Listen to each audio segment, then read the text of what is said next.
Hello, and welcome to a positive psychology coaching session here at Positive Relations Media. Today, we are going to focus on how to optimize the way you feel and the results you achieve using the 4 pillars of health. I am Ali Macadon, a certified positive psychology coach and certified trauma-informed breathwork facilitator. And while I am not a positive psychologist, I am a certified positive psychology coach, excited to share the science of positive psychology with you here today. So, what we're going to cover are 3 things, really. We are going to discover how you can structure your day to optimize your energy, your motivation, and your productivity so you can show up in your life more powerfully.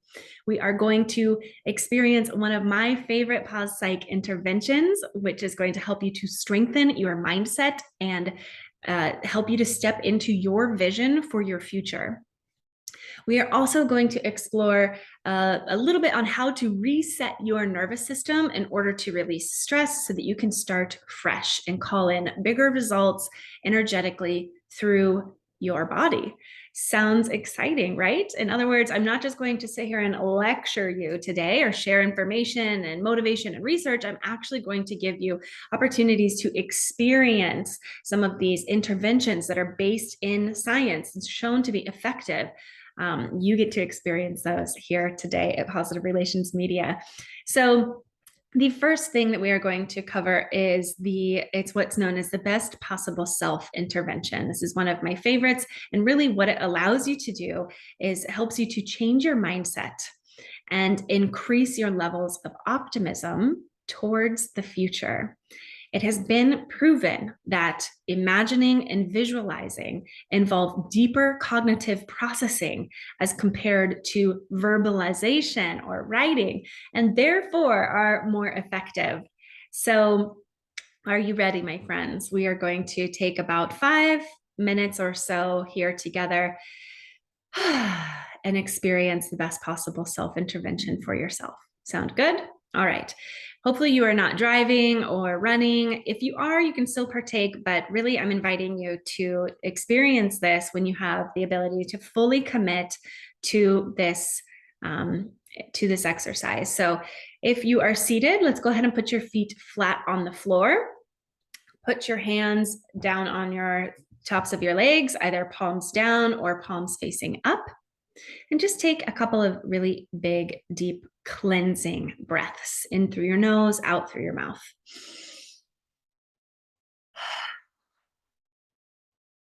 Settling in to your body, into this present moment. Knowing that you have this time just for you. I'm going to spend the next 5 minutes here. And I want you to imagine yourself in the future. Life in the future for you is that you see yourself there. It's going exactly how you would like it to go. You've accomplished your goals and your dreams have come to life.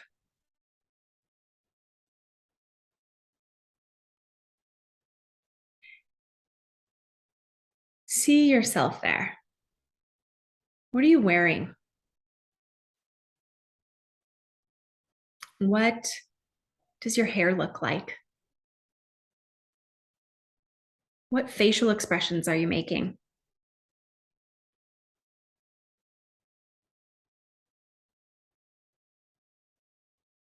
How does it feel to be in your body?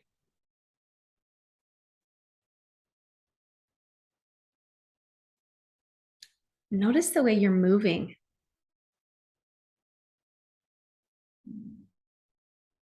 How your laugh sounds.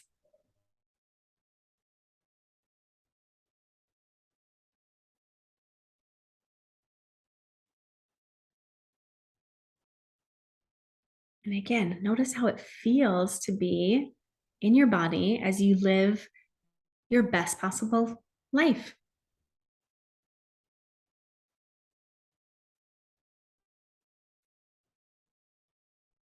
Notice the environment around you.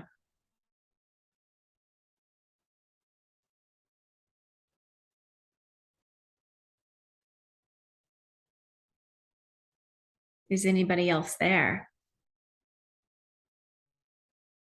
How do they feel to be in your presence?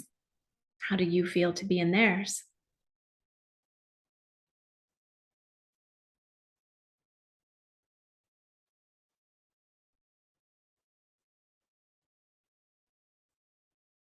And is there anything else that's central to your experience?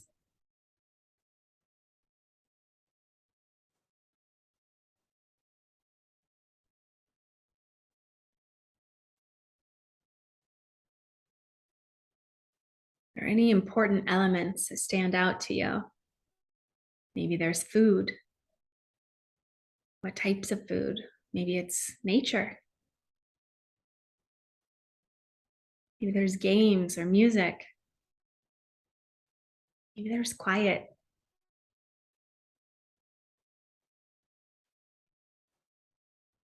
Notice if there's anything else that's central to you feeling as good as you can possibly feel.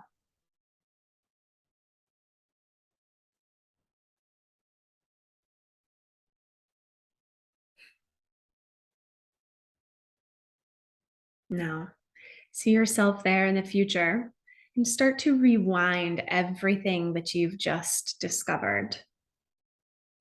As if you're watching a movie and pressing the rewind button, slowly watching that unfold.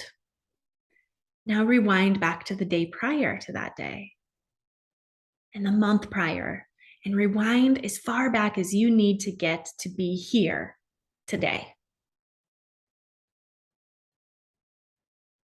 And know that your best possible self doesn't exist in some distant future.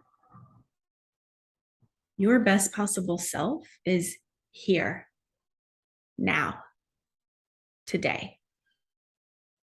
The potential of you tapping into your best possible self lies here.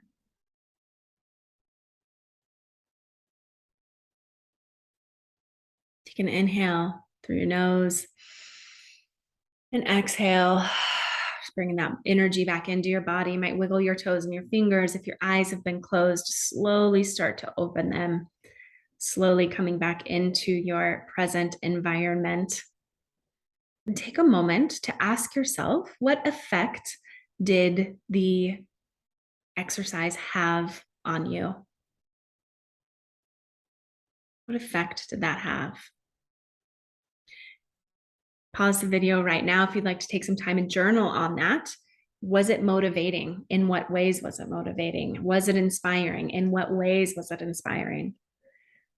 Right now, I want us to be careful when we do this exercise, because it is possible that we start to compare ourselves here versus there and say, I'm not measuring up to that.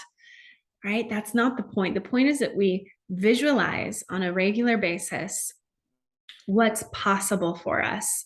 So, what's realistically possible for us. And then starting to recognize that you are in a position where you can take actions right here, right now, today to get yourself there. And by getting yourself, quote unquote, there somewhere in the distant future, you're actually living that right here and right now. You see? So I'm really proud of you for watching this video. For example, you are taking the actions, you are showing up and doing the work right here and right now. And that step by step is going to lead you to that bigger vision that you've had for yourself. And one day, maybe it's later today, you're going to wake up and you're going to go, wow, I'm doing it. I'm here and now, completely present, completely living my best life. So here we go. Here we go. Now we're going to take everything that you've just sort of experienced there after you've reflected on that and sort of apply it to our health.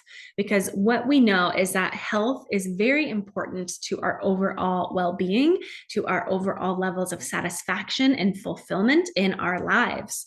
So when we look at positive psychology, health is one of the 6 pillars. If you're curious about the other 6 pillars, watch one of the other videos that you'll find here on Positive Relations Media.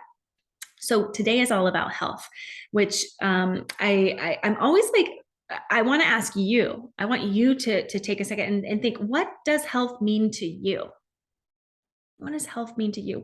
When you think of health, what comes up as important to include in that definition? Right. And then I'm always curious too, like, what does Google say? So I Googled it, right? I have my own definition of health, but I'm curious, what does Google say? So I Googled it. Google says that health has three definitions that we can choose from. A state of being free from illness or injury. Yeah, I could see that. I could see that. For me, that's not all encompassing. That's not a holistic view enough of what it means to be healthy, but free from illness and injury is a great start. Number two, a person's mental or physical condition. That's what it means to be health, to talk about health. Yeah, okay, we're getting to add on like a mental injury, right? Or a mental component now. Still not quite holistic enough for me, but anyhow, the third point I thought was very interesting, which is health is used to express friendly feelings towards one's companions before drinking, which I think is funny, right? Like cheers to good health, narok, right? We have these expressions that puts health at the center of our well-being. Without health, where do we go, right? And so it's really important that we maintain and even improve our health as we go throughout our lives. But I thought that last definition was really interesting because it also taps into the importance of relationships, community, and having support when we set our health goals. So very, very interesting, right? Because relationships is another pillar of positive psychology, which is really the science of our well-being, the science of fulfillment and satisfaction. It's also known as the science of happiness, but it's much deeper than happiness. It's meaning, it's purpose, it's relationships, it's health, right? So I thought it was very interesting that these two, health and relationships, start to overlap. Anyhow, we are going to break down the 4 quadrants of health. Okay, so diet is number 1. What we eat matters. Okay, what we eat matters. Have you ever heard that saying, you are what you eat? Yeah, absolutely. I can agree with that one. The second pillar, we're going to break them down one by one, but first let's give an overall. Number 1 is eat or diet. Number 2 is movement. How we move our bodies impacts our health, which impacts our well-being overall. So we're going to talk about movement. We're going to talk about sleep, the importance of getting good sleep. I'm going to give you quick, simple tips on each one of these 4 pillars. The fourth is restoration, or having restorative practices.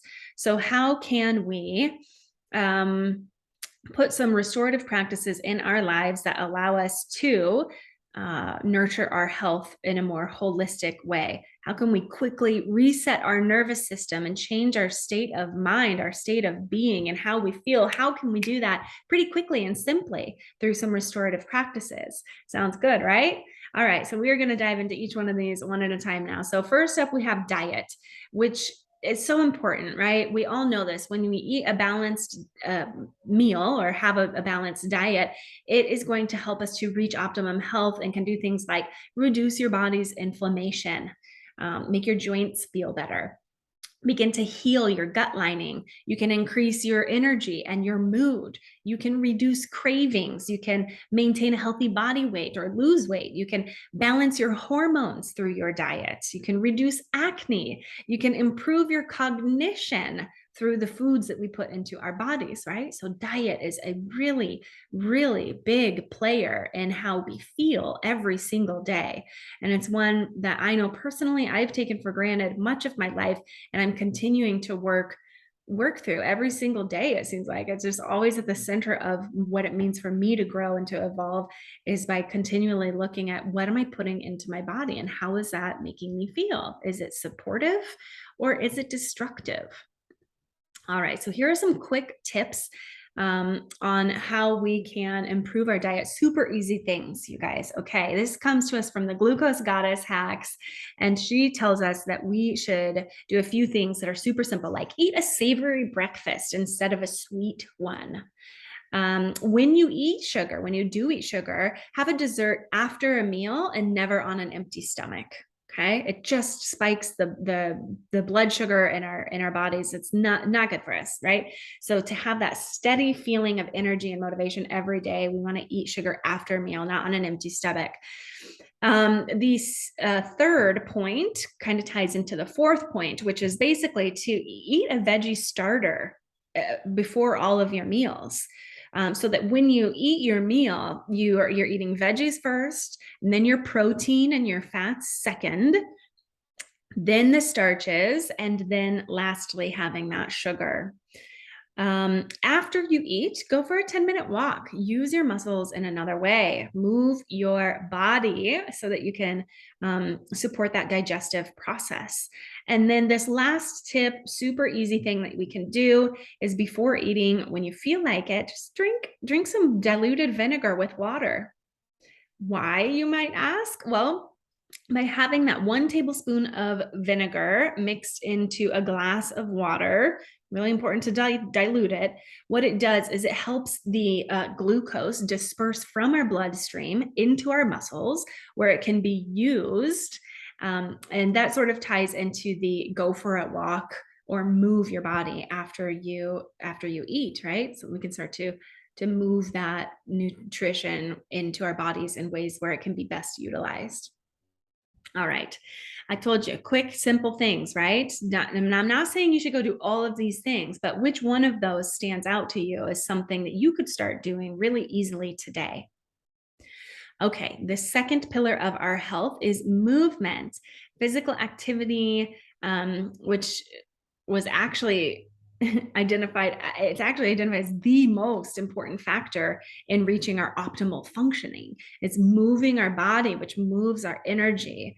So a couple of tips, you could look at this in like adding really big activities like sports or exercising, or setting 30 minutes a day to exercise, or some sort of active pursuit like going for a hike, driving your car somewhere, right? These bigger things that require a little bit more commitment, a little more resources to do it. But you also can think in terms of like, what little habits can I incorporate in my every single day that are really easy for me to do, such as choosing to walk more and sit less. If you work in an office, you might be at a desk all day. Can you make it a standing height adjustable desk so that you can stand for every 15 minutes out of the hour? Can you park further away at the back of the parking lot so that you get a few more steps in for the day? Can you take the stairs instead of the elevator? Can you do chair yoga, right? Maybe you have some sort of ailment and taking the stairs is not an option. What can you do today to move your body? To, even if it's just breathing, which we're going to talk about later, there's plenty of videos on PRM for you to look at, but just moving your body, moving your energy, super important to our overall well-being. Okay, have you ever gone to like a yoga class or gone for a run or gone for a nice walk in nature and then afterwards been like, man, I wish I wouldn't have done that? No, never. It's all, you always feel better after you move your body. There's a lot of science as to why that is. So all I need to know is that I feel better after I do it. And that's reason enough for me. All right, moving on to the third pillar of our health, which is sleep. Right? How important our sleep is, getting enough sleep. It's essential for our productivity. It is essential for your happiness. When you are tired, it is extremely hard to maintain focus. You are more reactive instead of proactive. It's harder to remember things. Who is with me there? It's harder to remember things as our cognitive function starts to slow down. I mean, overall, when you're sleep deprived, it's hard to thrive mentally, emotionally, and physically. So, a few tips to get some really good sleep. Brown noise machine. Do you have one of these? You could get an app on your phone. Maybe there's a YouTube playlist that's just brown noise for 12 hours. I just bought myself this small machine and it just plays brown noise. It's just this like kind of like the hum on an airplane or something. It just fills the silence with this consistent noise so that you don't hear every pin drop, so that you don't hear when your nose is stuffed up and your own breath wakes you up from your sleep. Right? This doesn't happen because you have that brown noise machine, right? We put them in nurseries, right? It helps us to sleep. No blue light. electronic devices at least 1 hour before you go to bed. So if you're watching television or you're reading on your phone before you go to sleep, it is interfering with the circadian rhythm, the natural rhythm of your body that sort of supports or interferes with your sleep cycles, right? So when the sun rises, there's blue light in the air. Photographers know this. It's known as like the blue hour. Whereas when the sun is setting, it's known as the red hour. So in the mornings, that blue light literally comes in through our eyes, and it helps our bodies to know this is time to wake up. So not good right before you're going to sleep. In fact, these glasses that I'm wearing, they filter blue light. So maybe that's another little tip. If you're looking at a computer screen quite frequently throughout your day, you might invest in some blue light filtering glasses. All right. Sleep in cooler temperatures rather than warmer temperatures. You could talk to your doctor about taking melatonin.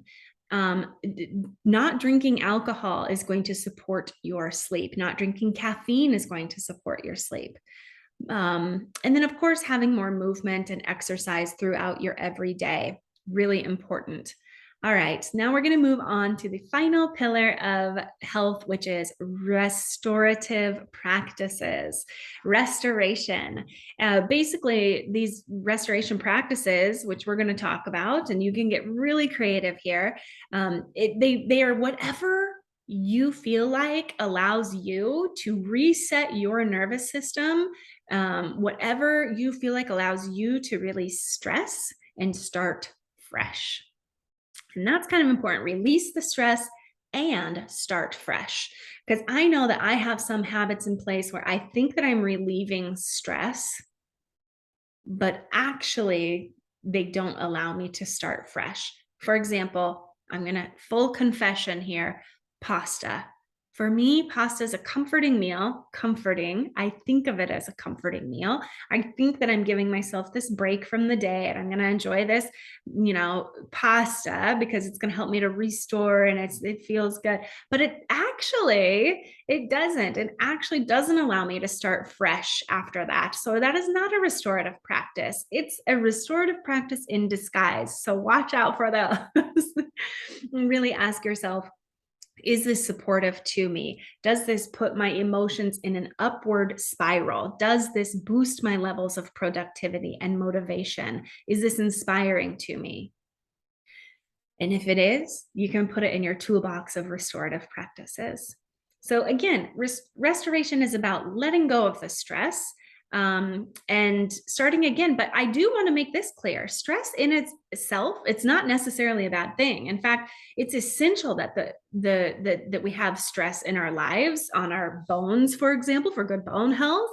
And it allows us to develop and strengthen certain things. It allows us to mobilize our energy and respond to perceived threats, which is actually very useful in the short term. However, in order to avoid the stress causing damage over the long term, you basically need to give your body the opportunity to reset every once in a while. So we have to recover from those stresses in our lives. So when we do this, we get to avoid physiological buildups of stress, which allow you to feel good, to feel safe, to feel grounded, productive, instead of anxious, overworked, overwhelmed, right? But here's what I want you to know. It's not just a nice thing. It is a nice thing, but it's not just a nice thing. It is absolutely necessary to your success, to your well-being, to your levels of motivation. It is absolutely necessary that you partake in restorative practices. So if you are feeling like you are just sluggish and you cannot get going throughout this day, or you're feeling really anxious, the thing to do is not to just get to work and push through it. No, research shows us that the thing to do is to pause, to take time out, and to do some of these practices that are going to help us to feel better, right? All right, so what do you like to do? I would love to know, what is it that you like to do in order to feel better? What sets you on the path for success? What motivates you? What do you do that when you've done it, you feel better afterwards than you did when you did it than before you started, right? So some ideas include being in nature, taking a walk in nature, sitting outside in nature, breathing in fresh air, listening to the leaves blow in the trees. I love petting my dog or playing with my dog, including that playful element into my day, just resets whatever was happening. Breath work. There's plenty of breath work here on Positive Relations Media. Sessions that am guiding you through. I would love to see you use those. You can just do it in really short. It don't have to be, 20 minutes of breathing, just 3 minutes, 3 breaths for that matter, can really do a lot for you. What else? What else do you like to do? I like to do yoga. That's absolutely important. So it goes back to that movement piece. But I also want to tie this back into the intervention that we did at the very beginning, which is the best possible self exercise. What were you doing in that vision, in that visualization? Were you moving your body? Were you seated? Were you sitting still? Right?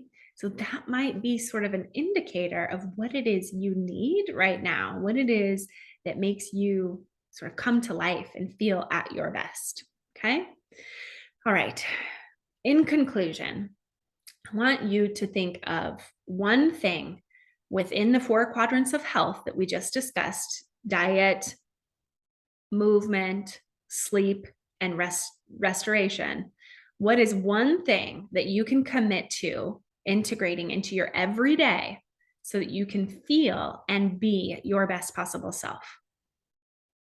Set something that's realistic, that's fairly easy, that you can commit to, and then take a moment and ask yourself, what, like get real about this. What time of day are you going to do it? How long is it going to take you? What resources do you need in order to do this thing? Right? So prepare now, set yourself up for success so that you can integrate something every day in one of these 4 quadrants, so that you can really nurture your well-being overall. All right. I think that should do it for now. Thank you so much for joining me. As always, it's been a joy, and I will see you again next time. Bye for now.